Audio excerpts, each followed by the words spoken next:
생물들은 각각의 이름을 가지고 있습니다. 불과 몇백 년 전 과거에는 생물에 이름을 붙여주는 일이 과학자뿐 아니라 일반적인 많은 사람들이 참여하는 대중적인 과정이라고도 할 수 있었습니다. 아마추어 분류학자들은 주변에서 채집할 수 있는 각종 동식물들을 집에 박물관처럼 전시하며 서로 정보를 공유하고 생물에 어떤 이름을 붙일지, 이 생물이 어떤 분류로 묶여야 하는지에 대해 격렬한 토론을 벌이기도 했죠. 그렇다고 전문가의 영역이 없었던 것은 아닙니다. 이 방면의 레전설 스웨덴 출생의 칼 폰 린네는 적절한 교육은 받지 못했지만 처음 보는 생물을 한눈에 알잘딱깔센하게 분류하는 엄청난 능력을 보여주어 교수의 관심을 호로록 빨아먹으며 성장했고 단숨에 세계적인 분류학자로 인정받기에 이르렀죠.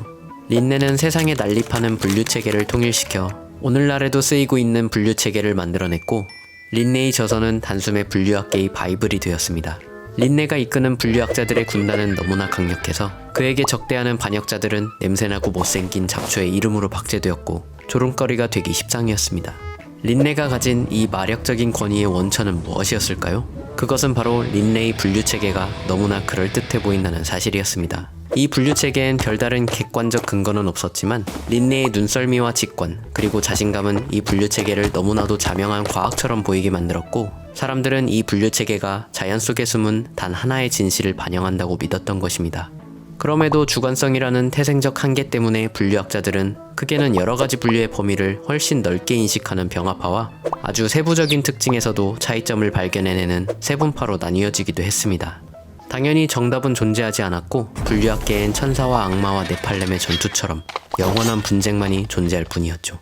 분류학자들에게 분류학을 망치고 있는 악마가 누구인지를 물어보면 그 답은 언제나 느그 분류학자들이었습니다.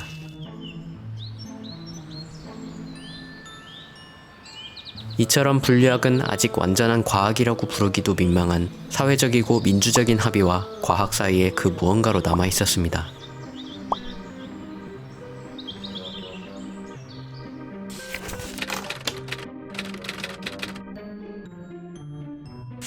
어느 날 다윈은 따개비를 관찰하다가 놀라운 사실을 발견합니다. 따개비는 같은 종 안에서도 각 개체의 차이가 너무나 다양하다는 사실입니다. 이런 세세한 차이를 모두 개개의 종으로 생각한다면 따개비는 무한한 종으로 분류될 수밖에 없었습니다. 위대한 따개비 왕은 다윈에게 계시를 내립니다. 따배기, 아니 따개비 가라사대, 종은 항상 변화한다. 다윈은 여기에 생물의 개체는 과잉이 될 때까지 증가해 경쟁이 일어나고 결국 환경에 가장 잘 적응한 종만이 생존한다는 멜서스의 의무란 인구론을 적용해 자연선택에 따른 진화론을 고안해낼 수 있었습니다. 다윈은 진화라는 심플한 규칙을 바탕으로 분류학이 과학으로 거듭나길 희망했습니다. 그러나 보수적인 분류학자들은 여전히 린네 장군의 부관이었습니다. 컴퓨터의 발전과 유전자 분석 기술의 발전이 분류학의 판도를 뒤집기 전까지는요. 컴퓨터 분석을 이용한 수리 분류학자들은 동식물 각각의 특징에 숫자를 붙이기 시작했습니다. 그리곤 이러한 숫자들을 컴퓨터에 넣고 개체별 유사성을 계산해냈습니다. 숫자 계산으로 이루어진 새로운 생명의 나무가 자랐습니다. 졸지에 전통 분류학자가 된 기존 분류학자들의 거부감은 상당했지만 새 나무가 전통적인 생명의 나무와 어느 정도 일치하자 수리 분류학자들의 업적이 어느 정도는 인정받게 되었습니다. 그런데 두 나무가 완전히 같진 않았는데요. 그 이유는 도대체 무엇이었을까요? 측정이나 계산이 잘못된 걸까요? 아니면 전통 분류학자들이 놓친 걸 컴퓨터가 발견한 걸까요? 수리 분류학은 비록 전통 분류학의 실험 가능성, 설명 가능성 등을 도입해 분류학이 과학의 문턱에 발꼬락을 하나 올리게 해줬지만 결국엔 전통 분류학의 한계를 그대로 따르고 있었죠. 그런데 뒤이어 분류학에 도입된 유전자 분석 기술은 분류학을 좀 더 과학에 가깝게 만들기에 충분했습니다.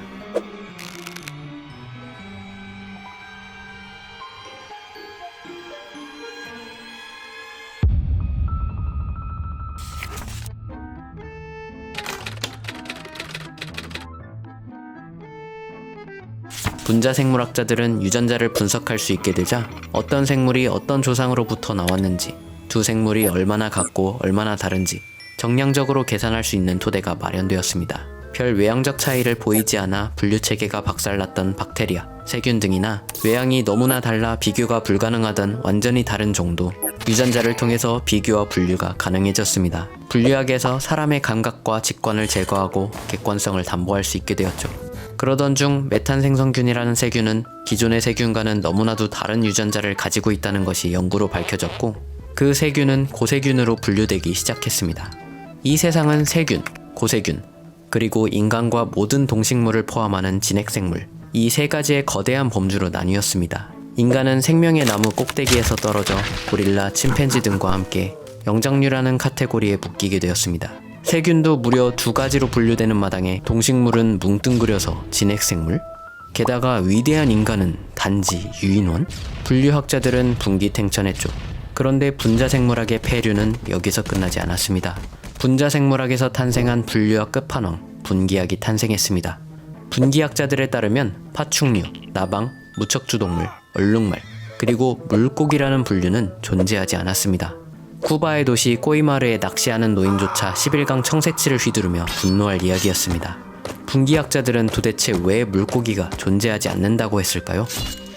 분기학자들이 중요하게 생각한 건 다시 생명의 나무였습니다. 분기학자들은 아주 간단한 규칙을 통해 생명의 나무를 깔끔하게 정리할 수 있었습니다. 한 가지 분류는 공통조상 아래 분기한 모든 종을 포함하고 그 외는 포함하지 말아야 한다. 예컨대 이런 형태의 생명의 나무에선 분류체계가 이런 식으로 이루어지거나 이런 식으로 묶일 수는 있어도 이런 식으로 묶어서 분류를 완성할 수는 없는 것이죠. 아무리 외양이 다르다고 해도 같은 범주로 묶일 수도, 아무리 외양이 똑같다고 해도 다른 범주로 나뉠 수도 있었죠. 분기학의 규칙은 엄격했습니다. 생명의 나무에서 우리가 물고기라 생각하는 종들을 표시해보면 이렇게 됩니다. 포유류인 고래나 폐로 숨쉬는 폐어와 같은 특이 케이스를 차치하더라도 이 모두를 분기학의 규칙대로 묶는다면 공통의 조상으로 묶기엔 범위가 너무 광범위해서 그 분류군 안에는 사람을 포함해 온갖 생물군이 포함됩니다. 결국 분기학자들에게 우린 두 가지 선택을 강요받습니다. 인간도 물고기든지 물고기는 없든지. 당연히 전통 분류학자들은 받아들일 수 없었죠.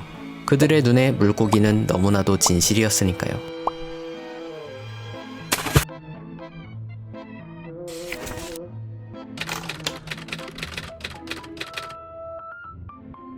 한편 분기학자들이 물고기를 배척하는 와중에도 분기학의 손길이 닿지 않은 세계 많은 부분에서 사람들은 여전히 자신들만의 분류체계를 만들고 있습니다.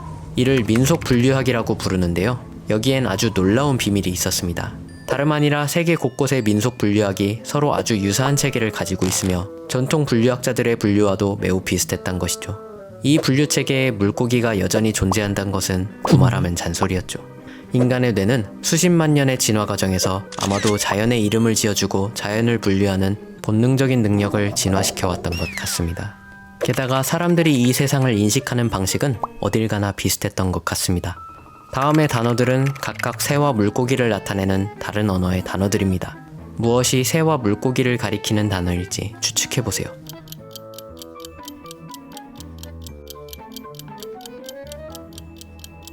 사람들을 대상으로 한 실험 결과 단어를 전혀 모르는 사람도 무려 60%에 가까운 정확도로 단어가 새를 가리키는지 물고기를 가리키는지 판단해낼 수가 있었습니다.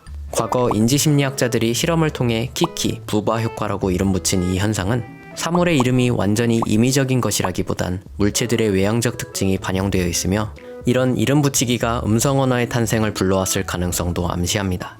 연구에 따르면 인간의 뇌에는 생물만을 인지하기 위한 뇌 부위도 있습니다. 이 부분이 손상된 사람들은 책상이나 연필 같은 사물의 이름은 정확히 인식해도 고양이를 개, 생선을 새라고 부르기도 하며 생물의 이름은 제대로 떠올릴 수조차 없었습니다.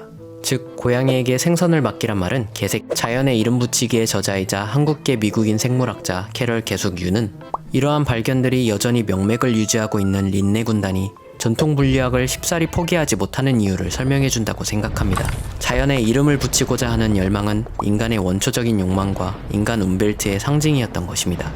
그런데 분류학에 도입된 과학적 기법들은 인간의 욕망과 움벨트를 소외시켰습니다. 그 대신 사업가들은 마케팅을 통해 인간의 능력을 포켓몬과 각종 상품, 명품 브랜드 로고를 분류하고 식별하는 데 쓰게 하며 이 좌절된 욕망을 무생물의 영역으로 교묘히 끌고 오는 데 성공했습니다.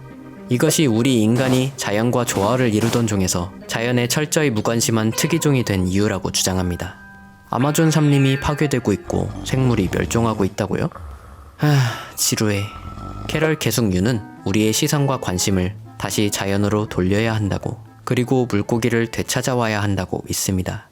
매끈한 유선형 몸으로 물살을 가르고 촘촘한 비늘이 빛을 내며 존재감을 뽐내는 물고기를요. 우리의 눈앞에 생생하게 살아있는 생물들, 그들에게 이름을 붙여주는 것, 그것이 바로 인간이 자연과 다시 연결되는 방법이라고요.